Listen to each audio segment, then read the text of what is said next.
Hi friends, inspire academy सीधी online इस group पर आपका हार्दिक स्वागत है। और आज हम चर्चा करने जा रहे हैं मध्य प्रदेश के सामान्य ज्ञान के अंतर्गत मध्य प्रदेश की भौगोलिक संरचना में रीवा पन्ना का पठार। इसके साथ साथ हमारा विश्व का भूगोल का भी चैप्टर जो है वो चल रहा है, तो आप दोनों वीडियो को लगातार देखते रहिए। धन्यवाद। तो आज हम चर्चा करने जा रहे हैं रीवा पन्ना के पठार के बारे में। तो सबसे पहले हम देख लेते हैं कि इसका अक्षांशीय विस्तार कितना है। तो इसका जो अक्षांशीय देशांतरी विस्तार है वो 2310, जी हाँ, मतलब 23 डिग्री और 10 मिनट उत्तरी अक्षांश लेकर के 25 डिग्री 12 मिनट उत्तरी अक्षांश तक और 78 डिग्री 4 मिनट पूर्वी देशांतर से 82 डिग्री 18 मिनट पूर्वी देशांतर के मध्य फैला हुआ है। तो जैसा कि मैंने आपको बताया कि 23 डिग्री 10 मिनट उत्तरी अक्षांश से 25 डिग्री 12 मिनट उत्तरी अक्षांश तक और 78 डिग्री 4 मिनट पूर्वी देशांतर से यह हमारा 82 डिग्री 18 मिनट पूर्वी देशांतर के मध्य फैला हुआ है। तो हम इसके बारे में चर्चा कर रहे हैं, स्थिति एवं प्राकृतिक दशा। तो इसकी जो अक्षांशीय विस्तार है वो कितनी है, जिसके बारे में अभी हमने यहाँ पे क्या किया, चर्चा किया। तो अक्षांशीय विस्तार जो हमने देखा यहाँ पर, और देशांतरी विस्तार। तो अक्षांशीय देशांतरी विस्तार में 23 डिग्री 10 मिनट उत्तरी अक्षांश से, तो ये उत्तरी अक्षांश जो मैंने अक्षांशों के बारे में आपको बताया था, 23 डिग्री 10 मिनट उत्तरी अक्षांश से 25 डिग्री 12 मिनट उत्तरी अक्षांश तक और 78 डिग्री 4 मिनट पूर्वी देशांतर से 82 डिग्री 18 मिनट पूर्वी देशांतर के मध्य स्थित है। अब हम यहाँ पे देख लेते हैं कि जो ऊंचाई है यहाँ पे पर्वतों की या चोटियों की तो कितनी है। तो वो लगभग 300 से लेकर के 450 मीटर पर इसमें जो है वो छोटे छोटे पर्वत जो है वो पाए जाते हैं। पठार जो है इसकी अधिकतम ऊंचाई जो है वो कितनी है हमारी, 750 मीटर। तो अधिकतम ऊंचाई जो है वो 750 मीटर है और 300 से 450 या 400 मीटर के आसपास का जो इसमें पठार है वो क्षेत्र इसकी जो है अधिकतम पाई जाती है। ठीक है, तो एक तो हमारा ये हो गया। फिर इसके बाद हम चर्चा करते हैं कि इसकी प्राकृतिक दशा कैसी है। तो यह मध्य प्रदेश के कुल क्षेत्रफल का 10.37% है। एमपी का जो टोटल रेशियो है परसेंटेज का एरिया का, उसमें 10.37% जो है वो रीवा पन्ना के पठार के रूप में है। तो अभी हमने तीन चीज़ें यहाँ पे देखी, अक्षांशीय देशांतरी विस्तार देख लिया, इसका क्षेत्रफल देख लिया कितने % है, और तीसरी चीज़ हमने यहाँ पे देखा कि जो इसका प्राकृतिक दशा जो है, इसमें पर्वतों या पठारों की जो ऊंचाई है वो अधिकतम कितनी है। तो अधिकतम ऊंचाई जो है इसकी वो 750 मीटर मैंने आपको बता ही दिया है, और 300 से 400 मीटर के बीच की क्या है एवरेज रेंज है। चलिए अब हम आगे देखते हैं कि इसका यहाँ पे मिट्टी कौन कौन सी पाई जाती है। तो रीवा पन्ना का जो पठार है, जैसा कि दक्कन ट्रैप के होने के कारण यहाँ पर मुख्यतः लाल और पीली मिट्टी पाई जाती है, लेकिन कहीं कहीं ऐसा है कि जो ये मिट्टियाँ हैं वो हमारी दक्कन ट्रैप के निकटतम होने के कारण काली मिट्टी भी कहीं कहीं, मिश्रित काली मिट्टी भी जो है वो कहीं कहीं पाई जाती है। तो विंध्य शैल समूह के कारण यहाँ पे लाल पीली मिट्टी तो नॉर्मली तौर पे पाई जाती है, लेकिन जो दक्कन ट्रैप का जो क्षेत्र है, क्योंकि नदियाँ जो हैं वो दक्कन ट्रैप से होकर के आती हैं, तो यह काली मिट्टी को भी बहा करके लेके आती हैं जो उसका क्षेत्र है। तो इसलिए यहाँ पे मिश्रित काली मिट्टी जो है वो पाई जाती है। यह तो हम ये कह सकते हैं कि रीवा पन्ना के पठार के पश्चिमी क्षेत्र में, जो हमारा पूर्व पश्चिमी क्षेत्र है, यहाँ पर लाल मिट्टी मुख्यतः पाई जाती है, लाल पीली मिट्टी, और जो अन्य क्षेत्र हैं वहाँ पर काली मिट्टी या मिश्रित काली मिट्टी का जो क्षेत्र है वो पाया जाता है। तो आइए अब हम चर्चा करते हैं नदियाँ। तो जैसा कि आप मैप पर देख ही पा रहे हैं, नदियाँ जो हैं यहाँ की प्रमुख जो है वो केन नदी है, फिर यहाँ पे टोंस नदी है, फिर यहाँ पे सोनार, जिसको सोन नदी के बारे में हम जानते हैं। यहाँ पे ये इसकी प्रमुख नदियाँ हैं, ये हमने मैप पे जो देखा है यहाँ पे। तो ये नदियाँ जो हैं यहाँ पे इनका उद्गम स्थल भी यहीं पे है, और ये आगे चल करके यमुना नदी में मिल जाती हैं। तो ये यहाँ पे हम देख रहे हैं, और सोन नदी जो है वो गंगा नदी में जा कर के मिलती है।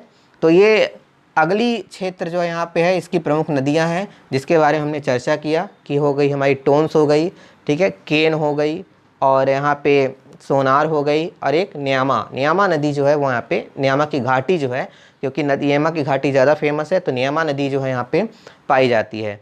अब हम चर्चा करते हैं नदियों के साथ साथ यहाँ के जलप्रपात के बारे में। तो जो जलप्रपात है वैसे तो जैसा कि रीवा का क्षेत्र यहाँ पे आ ही रहा है, रीवा पन्ना के पठार के नाम से फेमस है। तो आप जानते हैं कि मध्य प्रदेश में सबसे ज़्यादा जलप्रपात जो है वो रीवा ज़िले में है। तो यहाँ पे चचाई और केवटी जलप्रपात जो है इसकी प्रमुख जलप्रपात के रूप में ये रीवा पन्ना के पठार के रूप में जाने जाते हैं। और बहुती भी है यहाँ पे। फिर अगर हम यहाँ पे देखें पूर्वा फाल भी यहीं पे है। तो ये कुल मिलाकर के अन्य जलप्रपात जो हैं वो यहाँ पे अलग है, लेकिन प्रमुख रूप से 2 जलप्रपात हैं वो पाए जाते हैं, जिसको हम क्या कहते हैं अपना यहाँ पे केवटी और चचाई जलप्रपात। फिर इसके बाद हम चर्चा करते हैं यहाँ पर कि ये जो नदियाँ हैं इनकी सहायक नदियाँ भी हैं। तो सहायक नदियों ग्रुप में से गोपद हो गई, रिहंद हो गई, टोंस नदी तो प्रमुख नदी है ही यहाँ पर, बीहड़ नदी हो गई। तो क्योंकि ये जो जलप्रपात हैं वो बीहड़ नदी पर भी स्थित है, तो इसलिए हमको यहाँ पे इन नदियों के बारे में भी जानना आवश्यक है, क्योंकि कॉम्पिटेटिव एग्जाम में पूछता है। तो हम रीवा पन्ना के पठार की जो भौगोलिक संरचना चर्चा कर रहे हैं यहाँ पर, तो ये मुख्यतः हमारा जो है ये इसका जो उत्तरी दक्षिणी क्षेत्र है वो ऊंचाई पर स्थित है, और जो उत्तरी क्षेत्र है ये ढलाई पर स्थित है। और इसीलिए ये नदियाँ जो होती हैं दक्षिण से उत्तर की ओर इनका जो है वो बहाव क्षेत्र है, और ये यमुना नदी में जा कर के मिलती हैं। तो ये मुख्यतः यहाँ पे हम जो चर्चा का विषय हम यहाँ पे देख रहे हैं, उत्तर प्रदेश का जो बॉर्डर जो सीमा है और मध्य प्रदेश का जो सीमा है वो रीवा पन्ना के पठार से होकर के गुजरता है। इसके उत्तर पश्चिम अगर उत्तर पश्चिम क्षेत्र में अगर हम देखें तो यहाँ पर आपको अन्य पठार जो है जिसके बारे में हमने चर्चा की थी बुंदेलखंड का पठार, तो वो आपको दिखेगा। फिर अगर हम इसके यहाँ पे दक्षिण पूर्व के बारे में चर्चा करें तो बघेलखंड का पठार आपको दिखेगा।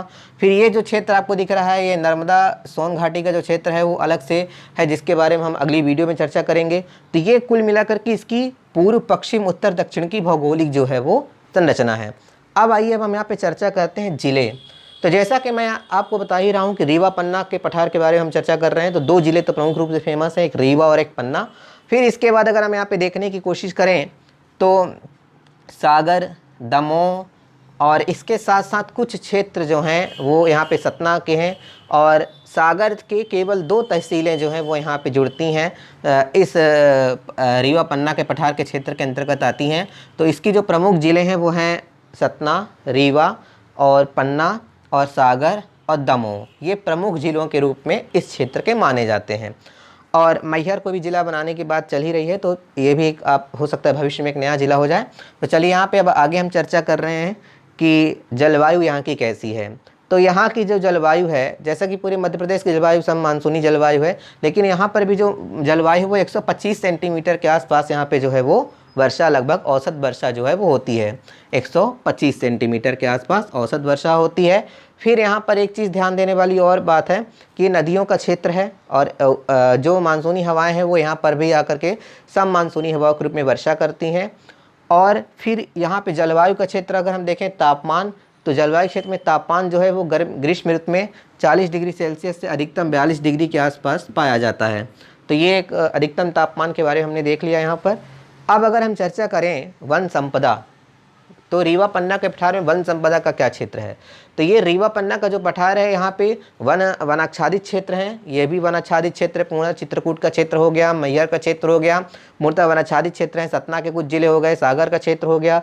और इसके साथ साथ रीवा का तो पठार आपको याद ही है, रीवा का पठार भी वनाच्छादित क्षेत्र हैं। यहाँ पे सबसे ज़्यादा जो वन है वो सागौन के वृक्ष जो है वो ज़्यादा पाए जाते हैं।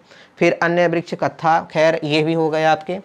अब यहाँ की अगर हम प्रमुख फसल के बारे में चर्चा करें तो यहाँ मुख्यतः दलहन और तिलहन फसलें तो होती हैं, पर उसके साथ साथ यहाँ की मुख्य फसल जो है वो गेहूँ मानी गई है।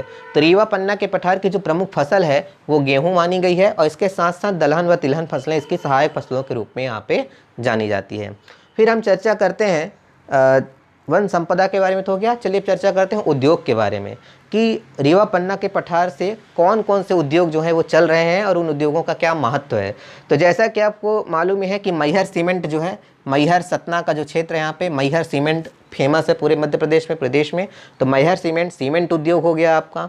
रीवा का क्षेत्र अगर हम देखें यहाँ पर, तो रीवा में भी कई सारे खनिज पदार्थ जो हैं वो मिलते हैं।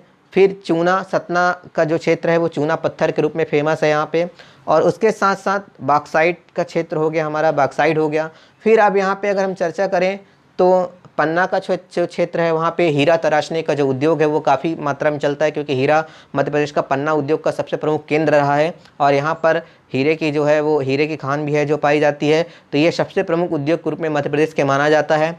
फिर इसके साथ साथ अगर हम रीवा में चर्चा करें तो आम का उद्योग भी है यहाँ पर। फिर यहाँ पे अगर हम चर्चा करें अन्य जो तहसीलों के बारे में, तो यहाँ की जो प्रमुख उद्योग है वो है हीरा उद्योग, चूना पत्थर उद्योग, कत्था उद्योग, और सतना में भी यही चूना पत्थर उद्योग है पाया जाता है। तो ये प्रमुख यहाँ के क्या हैं, उद्योग हैं। तो ये कुल चीज़ें जो है हमने यहाँ पे चर्चा की। कत्था उद्योग, बीड़ी बनाने का उद्योग, क्योंकि यहाँ पे तेंदु पत्ता का संग्रहण भी अत्यधिक मात्रा में किया जाता है, तो इसलिए बीड़ी बनाने का उद्योग भी एक यहाँ पे फेमस है। तो सीमेंट उद्योग, बीड़ी बनाने का उद्योग, हीरा तराशने का उद्योग और आपके चूना पत्थर, ये प्रमुख यहाँ के औद्योगिक क्षेत्र हैं। तो इस प्रकार हमने आज रीवा पन्ना के पठार के बारे में चर्चा की। और सबसे पहले हमने ये जाना कि रीवा पन्ना का जो पठार है उसका अक्षांशीय देशांतरी विस्तार कितना है। फिर हमने इसके बारे में देखा कि मध्य प्रदेश के ओवरऑल एरिया को 100% एरिया में कितने परसेंट एरिया कवर करता है, तो 10.37% एरिया को यह कवर करता है। फिर इसके बाद हमने देखा कि इसके उत्तर, दक्षिण, पूर्व, पश्चिम में कौन सा भौगोलिक क्षेत्र है, क्योंकि ये भी कॉम्पिटिटिव एग्जाम में पूछा जाता है। फिर हमने यहाँ पे चर्चा की कि इसकी जो पठार की ऊंचाई जो है अधिकतम कितनी है और इसकी न्यूनतम या एवरेज ऊंचाई कितनी है। तो 300 से 400 के बीच मैंने आपको बताया कि मीटर के यहाँ पे अधिकतम ऊंचाई पाई जाती है 750 मीटर। फिर इसके बाद हमने यहाँ पे चर्चा की मिट्टी, तो इसकी प्रमुख मिट्टी कौन सी है। तो मिट्टी के बारे में हमने बताया कि पश्चिमी क्षेत्र जो है वो वहाँ पे लाल और पीली मिट्टी का क्षेत्र पाया जाता है। और दक्कन ट्रेप के द्वारा जो नदियाँ हैं जो बहा करके लेके लाती हैं अवसादी शैलों के समूहों से, तो वहाँ पर काली मिट्टी भी पाई जाती है, मिश्रित काली मिट्टी। नदियों के बारे में हमने चर्चा की, तो टोंस, केन, सोन और या आपकी सोन की सहायक नदियाँ गोपद, रिहन, तो ये हो गई अन्य नदियाँ। जलप्रपात के बारे में हमने चर्चा किया, प्रमुख जिले जो हैं वो बताया हमने आपको। जलवायु के बारे में हमने बताया कि 125 सेंटीमीटर के लगभग यहाँ पे वर्षा होती रहती है और तापमान जो होता है ग्रीष्म में अधिकतम 40 से 42 डिग्री के आसपास होता है।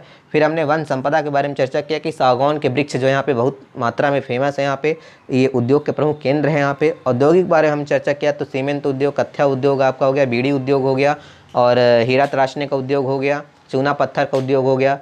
और प्रमुख दर्शनिक स्थल के रूप में मैहर जो है वो प्रमुख फेमस है यहाँ पे, और बिरसिंहपुर, पाली, सतना में आपका है वो फेमस है। खजुराहो के कुछ क्षेत्र तो वो पन्ना छतरपुर के क्षेत्र में ही आते हैं।